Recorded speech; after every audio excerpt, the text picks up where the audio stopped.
Alright, ni color satu lagi, color baru juga. Yang ni memang full hitam, tapi frame dia warna gold. Dia macam warna sama macam Z250. Z250 dia hitam dan dia warna gold. Cantik lah.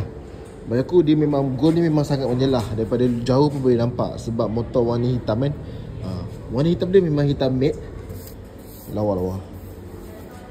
Nampak garang. Nampak lah Sugoi tu. Kalau kau tak tahu Sugoi ni maksud dia apa, aggressive looking dan sebagainya. Memang cantik. Alright, memang cantik. So warna ni pun ada ready stock dekat Kawasaki Sedang.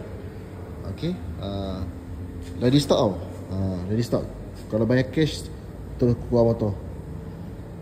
Kalau loan pun dalam 2 ke 3 hari. Tengok loan lah. Memang cantik. Berminat boleh jadi DM aku, tak ada masalah.